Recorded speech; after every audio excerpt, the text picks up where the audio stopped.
I always thought success would change everything. I grew up watching my family praise anyone who brought something to the table. Whether it was a cousin who passed an exam, an uncle who got a promotion, or even my younger brother who managed to buy his first car. Applause, admiration, endless dinners to celebrate the smallest achievements. And so, I told myself, if I worked hard enough, if I earned more than anyone else in this family, maybe then they would see me. Maybe then I would finally matter. So I worked, harder than anyone could imagine. Late nights hunched over my laptop, while others slept. Early mornings catching trains for work when the world was still dark. Missed birthdays, skipped vacations, weekends spent buried in deadlines instead of family picnics. All because I believed one day my family would look at me with pride, not indifference. And eventually, the results came. I started climbing the corporate ladder. First, a steady paycheck, then promotions, then raises that made my head spin. By the time I was 25, I was making more than most of my uncles combined. I bought my first apartment, paid off my student loans, even managed to help a friend start her small business. People at work admired me. Strangers envied me. And yet, in the one place that mattered most, my own home, I was still invisible. Family dinners felt like performances where I was never cast. My brother would mention his new gadget, and everyone leaned in to listen. My cousin got engaged, and suddenly there were toasts and cheers.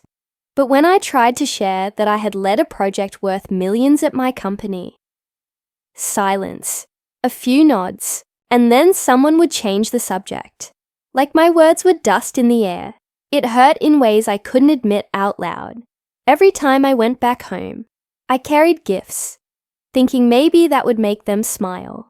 I paid for meals, slipped cash to my siblings, and even helped cover bills when times were tight. But the thanks never came.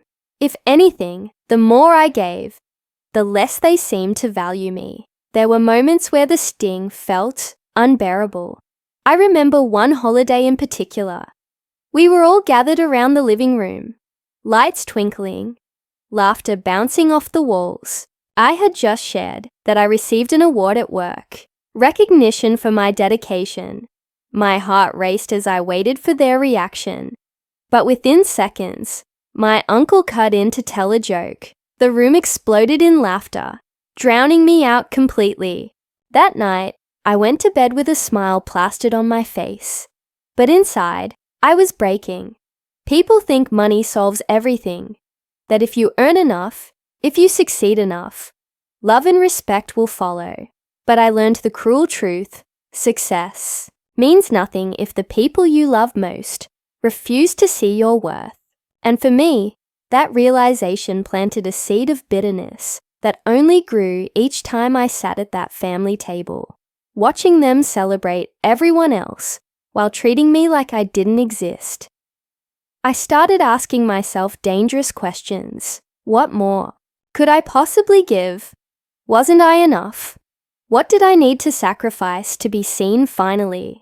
These thoughts haunted me, following me to work, to bed, into every quiet corner of my mind. I had everything the world said I should want, but in my own family, I was still nothing.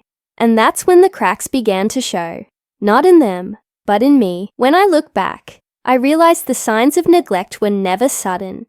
They were small, almost invisible moments that stacked up over the years, carving silent wounds into my heart.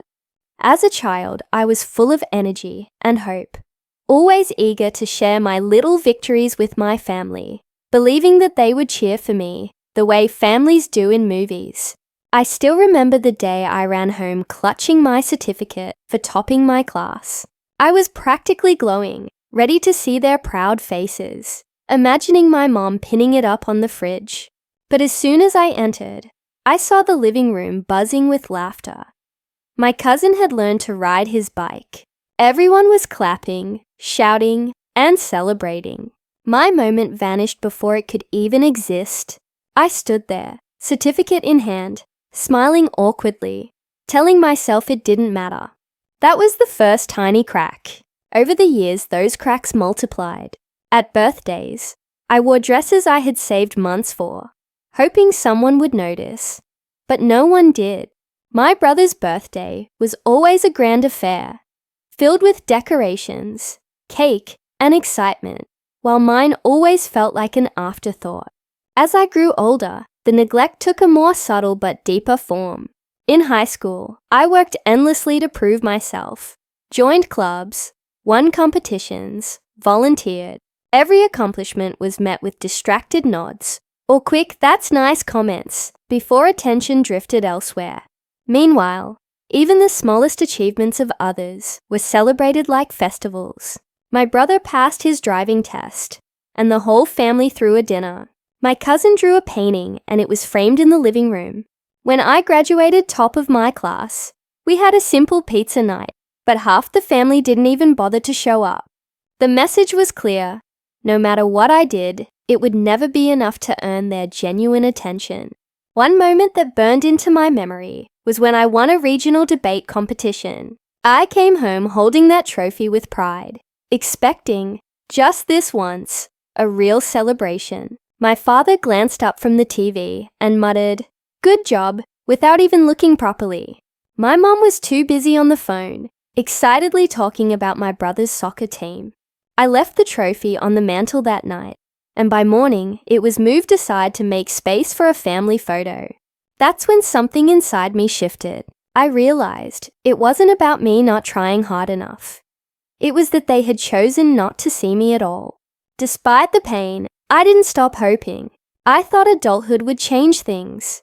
That once I earned money, contributed financially, and became successful, they'd finally value me. But the early signs of neglect were not random. They were a pattern that had been quietly shaping how they treated me for years. And those unacknowledged moments, those quiet dismissals, laid the foundation for the bitterness that would later grow when success didn't bring the love I had always craved. I carried those memories like invisible weights, pretending they didn't affect me, but deep down, they shaped every doubt I had about my own worth. I kept telling myself to be patient, that one day they'd notice, but what I didn't realize then was that this neglect was slowly pushing me to a breaking point I couldn't yet see coming. Success came into my life like a quiet storm. It didn't happen overnight, but when it did, it changed everything, except my family. By my mid-20s, I was living the kind of life I used to dream about as a teenager, staying up late with headphones on, scrolling through images of people who made it. My career had taken off faster than anyone expected.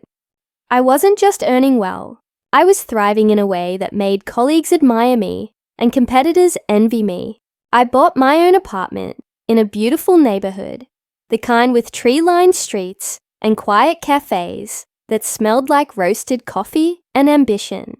I traveled for work, led projects that people twice my age couldn't handle, and had my name mentioned in company meetings for my achievements. Promotions came, not because I begged for them, but because I earned them. And yet, every time I returned home, full of excitement, ready to share a new chapter of my journey, I was met with the same indifference I had known all my life. At family dinners, conversations flowed around me like water around a stone. My brother's new job at a local store was discussed in detail. My cousin's engagement was celebrated with decorations and songs. But when I mentioned closing a big deal at work, it barely registered. "That's nice," someone would say before moving on. It was as if my success existed in a parallel universe that they refused to acknowledge. There was one evening I remember vividly. I had just received the biggest bonus of my career. My team had hit record numbers, and the company had rewarded us generously. I walked into my parents' house carrying expensive gifts, thinking maybe this time they'd be proud. Maybe this time they'd say, "Look at her, she made it." But before I could even sit down, My mother started talking excitedly about my younger brother buying a used car. Everyone crowded around him, asking questions, offering advice, while I sat quietly on the couch, my shopping bags untouched. No one asked me how work was going. No one even noticed the effort I'd made to make the evening special. It was a strange feeling, being surrounded by people, yet feeling utterly alone. This pattern repeated itself so many times that it stopped surprising me, but it never stopped hurting. When I sponsored a family vacation to the mountains, they treated it like it was expected, not appreciated. When I renovated my parents' kitchen, my father told distant relatives that we managed to do it without even mentioning my contribution. When I paid off my younger sister's college fees, she thanked me once in a text and never spoke of it again. My successes had become background noise to them, something they neither celebrated nor respected. They benefited from what I had built, but refused to truly see me. The irony was painful. Outside of my family, people respected me. At work, my boss trusted me with big responsibilities. My team relied on me, and clients valued my opinions. Strangers on LinkedIn messaged me saying I inspired them. But at home, I was still the quiet one, the serious one, the one who works too much. My achievements didn't fit the narrative they had created for me long ago, and rather than adjust their view, they simply ignored the parts that didn't match. I tried different approaches. I tried sharing my achievements with excitement, hoping it would catch their interest. I tried downplaying them to avoid the sting of dismissal. I even tried not mentioning them at all, just to see if anyone would ask. No one ever did. Deep down, I kept hoping that one day, something would change. That one big moment would come when they'd look at me with pride and say, "We see you and we're proud of you." But instead, their reactions remained indifferent, sometimes unintentionally cruel. Once, during a family gathering, a distant relative asked my father what I did for a living. He shrugged and said, "She works in some office. She's always busy." My heart sank. That wasn't some office. I had worked my way to become one of the youngest managers in the company. But to him, it was easier to minimize my identity than to explain it with pride. The most painful part was realizing that their lack of recognition wasn't because they didn't understand what I did. It was because they chose not to. They didn't value my contributions emotionally because I had become a fixture, someone they assumed would always be there, providing, supporting, quietly succeeding in the background. And the more successful I became, the more invisible I felt in their eyes. That paradox haunted me every time I came home. The world was applauding me, but the people I loved most couldn't even look up long enough to notice. I began to question myself constantly. Why wasn't I enough? Why did their validation still matter so much when I had the world's acknowledgement?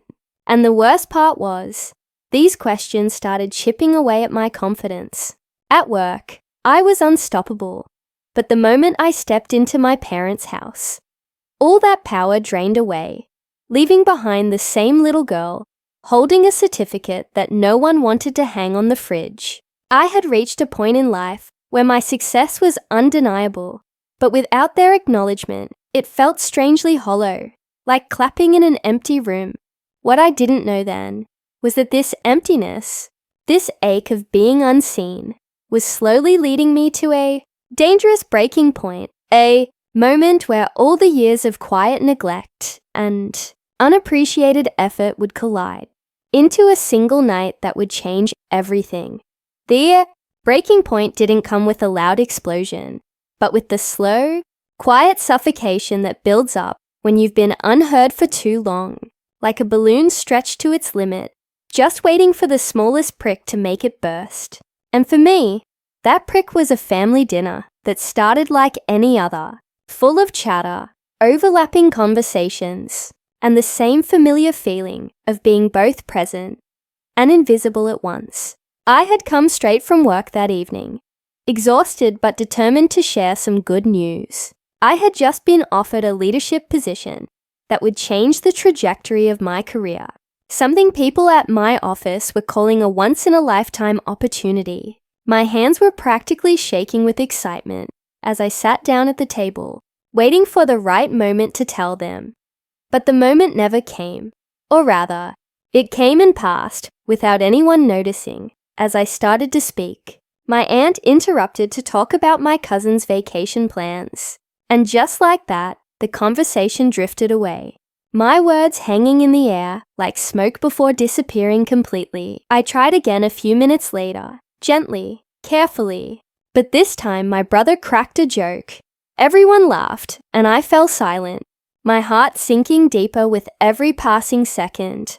The more I tried to insert myself into their world, the more they reminded me, unintentionally, that I was never really part of it. And in that moment, something inside me snapped. Not dramatically, but with the kind of finality that comes when you realize you're tired of waiting for people to see you. After dinner, as everyone lingered around, laughing and making plans for a trip I hadn't even been invited to, I quietly excused myself and stepped outside. The night air was cold against my skin, but it felt clearer than the noise inside. I sat in my car for a long time, staring at the steering wheel, the weight of years pressing down on me all at once. I thought about every birthday they had forgotten, every achievement they had dismissed, every moment I had swallowed my pain and told myself it didn't matter. And for the first time, I wondered what would happen if I just stopped showing up, if I walked away and let the silence speak in my place. I wasn't thinking about doing anything reckless, but the thought of disappearing, of removing myself from their lives completely, wrapped itself around my mind like a whisper I couldn't ignore. Would they notice? Would they care? Or would my absence simply make more room for someone else's story? The thought terrified me, because deep down I already knew the answer. Tears blurred my vision as I sat there. Not out of weakness, but out of exhaustion. Years of trying, years of being overlooked, years of hoping that maybe the next success would be the one that earned their love. I had reached the end of something that night, though I couldn't quite name what it was. But just as that darkness began to feel suffocating, my phone buzzed. It was my grandfather, a man who had always watched more than he spoke. His message was simple, just 4 words: "I'm proud of you." And in that moment, those words hit me harder than any applause ever could. It was as if he saw through everything. Saw me struggling to hold myself together, saw me yearning for someone, anyone, to acknowledge my worth, and his quiet affirmation pulled me back from that mental edge. I sat there sobbing, not because everything was suddenly fixed, but because for the first time in a long time, someone had seen me, really seen me, and that flicker of hope, small as it was, became the thread that kept me from completely unraveling. The next morning felt different, not because my problems had magically disappeared, but because my grandfather's simple message kept echoing in my mind like a steady heartbeat that refused to let despair take over. I'm proud of you. 4 words that no one else in my family had ever said to me with such clarity, and those words lingered in the air, as if they belonged to a version of my life where I was finally seen. I got out of bed slowly, still feeling heavy, but not entirely defeated, like someone had quietly tied a rope around me, just before I could drift away completely, pulling me back towards something that felt like purpose. I made myself breakfast, sat in silence, and for the first time in a long while, instead of replaying every hurtful moment in my head, I replayed that text over and over, almost like it was keeping me afloat. And as the hours passed, I began to see that message for what it really was. Not just comfort, but a spark. A reminder that maybe my worth didn't need to be proven to everyone at once. Maybe it was enough that one person had noticed. That one person cared enough to speak up. And strangely, that thought gave me strength I hadn't felt in years. The kind that doesn't roar like fire, but burns quietly, like embers refusing to die out. Still, the pain was real. The years of neglect didn't disappear overnight. And as I drove to work that day, I kept questioning myself. Why had I let their opinions shape me so deeply? Why had I allowed their silence to hold so much power? At the office, everything looked the same, but I felt like I was standing just outside of my own life, watching it unfold. My co-workers congratulated me on my recent promotion. My team looked up to me, and I smiled, genuinely even, because I suddenly realized that these people saw me. They respected me for what I did. They didn't take me for granted. And that realization, though small, reminded me that my world was bigger than just my family's narrow vision of me. That night, instead of going straight home, I drove to my grandfather's house. It was unplanned, impulsive, maybe even necessary. He opened the door slowly, surprised but with a warm smile, and for a moment, I felt like I was a child again, standing in front of the only person who had ever quietly understood me.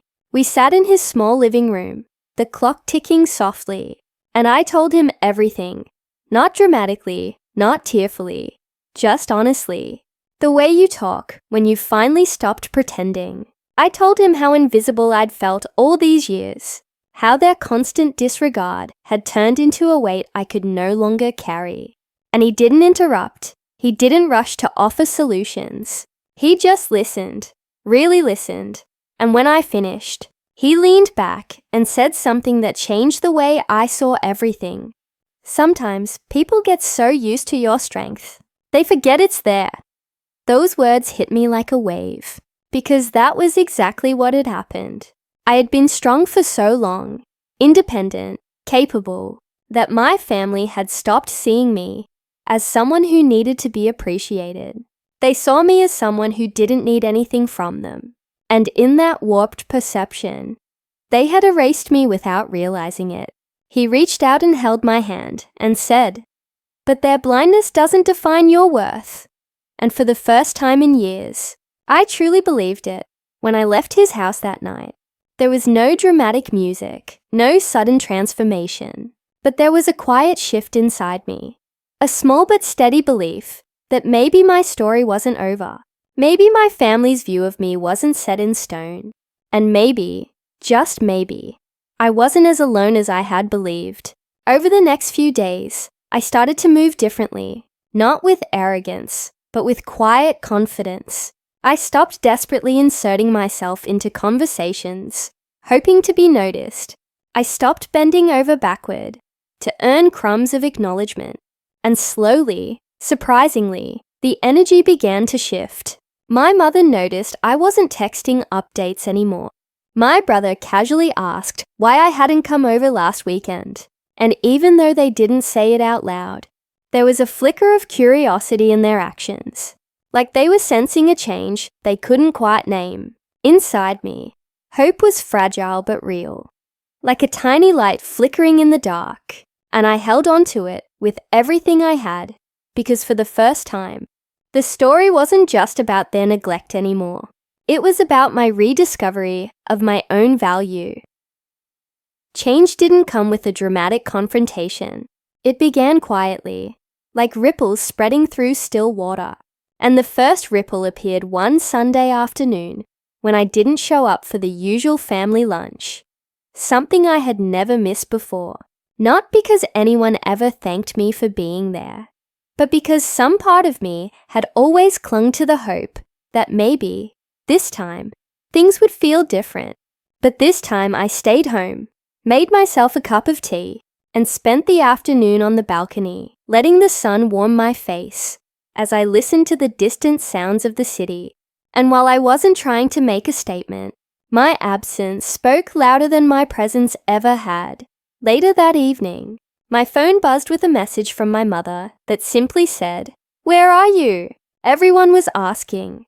And for a moment, I stared at the screen, wondering who everyone actually was. Because in the past, no one had even noticed if I left early. But something about my recent quietness, my sudden withdrawal, had unsettled them. In the following days, I noticed more of these tiny shifts, like cracks appearing in a wall that had looked solid for years. My brother casually asked if I was coming to his birthday dinner, but there was hesitation in his voice, like he was unsure of my answer. My mother called twice in 1 week just to check in, something she hadn't done in years. And during one of those calls, she asked, almost nervously, "Is everything okay?" And though I wanted to say, "No, it hasn't been okay for a long time," I simply said, "I'm fine," because part of me wasn't ready to open the floodgates just yet. I wanted them to see the truth, not just hear it. The real turning point came 2 weeks later, during a family gathering I had reluctantly agreed to attend. I arrived late, deliberately, no grand entrance, no explanation, just quietly stepping into the room after everyone had already settled, and for the first time, people actually noticed. Conversations paused briefly. Eyes turned toward me, not with judgment, but with something I hadn't seen before. Concern, confusion, maybe even guilt.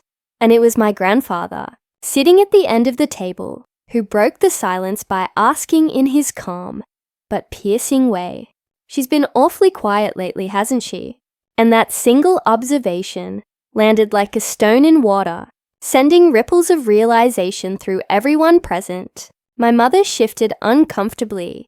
My brother avoided eye contact, and my aunt tried to change the subject, but the tension lingered like thick fog. I didn't say much that evening, just smiled politely and kept my distance. But the silence around me felt different this time. It wasn't indifference, it was awareness, like they were finally starting to notice the space I occupied, or perhaps the space I had stopped occupying. And over the next few days, that awareness turned into questions, subtle at first, like my sister texting me late one night, asking if I was mad at her, or my father awkwardly offering to drive me to work, something he hadn't done since I was a teenager. And though their gestures were clumsy and uncertain, they were genuine in a way I hadn't felt in years. The real shock came when my mother, who had always brushed off emotional conversations, showed up at my apartment one evening, unannounced, holding a box of my favorite pastries. She sat down at my kitchen table, looking more nervous than I'd ever seen her. And after a long silence, she said softly, "Your grandfather told me you've been feeling unappreciated." I froze, not expecting the conversation to come this way. And though my instinct was to shrug it off like always, something in her eyes stopped me. There was worry, yes, but there was also a kind of dawning realization, like pieces of a puzzle were finally falling into place. "We didn't know," she whispered, almost to herself. "I didn't know." And those words, as simple as they were, cut deep, because they carried both truth and regret. I didn't launch into a speech. I didn't cry. I just said, "I know," because for the first time, I believed she really hadn't known. Not fully, not consciously, but now she did. And that was the beginning of something I hadn't dared to hope for, a family finally seeing the damage their neglect had caused. That night, after she left, I sat alone in my living room, processing everything, and it struck me how strange it was that years of pain and silence could start to unravel, not through dramatic fights, but through quiet moments of truth, like light slipping through a crack in a door that had been shut for too long.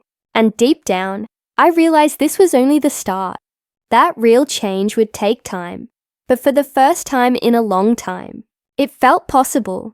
The weeks that followed my mother's visit felt like stepping into unfamiliar territory, as if the ground beneath my feet was shifting in ways I wasn't used to. Because for the first time in years, my family wasn't just noticing my absence. They were beginning to understand its weight, and that understanding came slowly, awkwardly, but undeniably, like light filtering through dusty curtains. After years of darkness, one evening, my grandfather invited everyone over to his house for dinner, something he rarely did unless it was important. And when I walked in, a bit hesitant, I could feel the atmosphere was different, not the usual chaotic chatter where my words were drowned out, but a kind of expectant silence, as if everyone knew this night mattered. As we sat around the table, My grandfather cleared his throat, his voice calm but firm. "We need to talk," he said, and instantly the room shifted. My brother fidgeted, my mother stared at the table, and I knew something was coming. Something I had waited for without even realizing it. "Do you all even realize," he continued, "how much she's done for this family? How much she's carried on her own while you all were busy looking elsewhere?" His words cut through the room like a blade, not cruelly but sharply, truthfully, and the silence that followed was deafening. I looked around, expecting defensiveness, excuses, anything, but what I saw instead was discomfort mixed with something softer, guilt, realization. My uncle spoke first, his voice uncertain. We didn't know." And my grandfather shook his head. "No, you didn't notice. There's a difference," he said. And then, in a rare moment, my mother spoke, her voice trembling slightly. She told me how she felt, and as all eyes turned to her, she continued, "I didn't realize how much we took her for granted, how much we forgot to see her." Her words made my throat tighten, because hearing that acknowledgement out loud felt surreal, like I'd stepped into someone else's life. My brother, usually so casual and dismissive, looked at me for a long moment before saying, "I guess we always thought you were just fine, like you didn't need us." And that single sentence summed up years of emotional neglect more perfectly than anything else could. They had mistaken my strength for not needing love, my silence for indifference, my achievements for shields, when in reality, all I had ever wanted was their acknowledgement, their care, their pride. The conversation that followed wasn't smooth or perfectly articulated. It was messy, full of interruptions, emotional hesitations, and moments of awkward honesty. But it was real, and that's what mattered. My aunt admitted she had often changed the subject whenever I tried to talk about my work, because she didn't understand it and felt embarrassed. My father confessed he had never known how to express pride and ended up saying nothing. My cousins apologized for treating me like an afterthought at family events. And one by one, their words formed a fragile bridge back to me, built not out of perfection, but out of genuine remorse and the desire to finally understand. As they spoke, I felt years of bottled up emotions stirring inside me. Anger, sadness, relief, even love. And for once, I didn't bury them. I let them rise. I told them how it felt to be invisible, how every dismissed achievement had chipped away at me, how their silence had pushed me to a place I never thought I'd go. I didn't hold back, and for the first time, they actually listened. No interruptions, no deflections, just listening. And when I finished, there were tears, not just mine, but theirs too. My mother got up and hugged me tightly, something she hadn't done in years, whispering, "I'm so sorry." My brother muttered that he'd been selfish and careless, and my grandfather, who had started it all, simply smiled at me with that knowing look that said, "I told you they'd see." That night, as I drove home, I felt a strange combination of exhaustion and lightness, like a storm had finally broken and left clear skies behind. The pain didn't magically vanish. The years of neglect didn't rewrite themselves, but something essential had shifted. The truth was finally out in the open, and they couldn't unsee it anymore. And that, more than any apology, gave me the sense that real change was finally possible. The days following that unforgettable family dinner felt like stepping into a different life, one where the air was lighter, conversations were slower, and silences weren't awkward but peaceful, as if something inside all of us had quietly shifted. And for once, it wasn't just me making the effort to bridge gaps. They were meeting me halfway. My phone began buzzing with messages that I never used to receive before. Small things like, "Thinking of you," or "Proud of you," or "Let's catch up." And even though they seemed simple, each one landed in my heart like a warm ember, reigniting something I thought I had lost forever. My mother started calling every evening, not to lecture or to ask for favors, but just to talk, sometimes about her day, sometimes to ask about mine. And those conversations, though hesitant at first, slowly grew into something deeper, like the bond we should have had years ago, but never nurtured.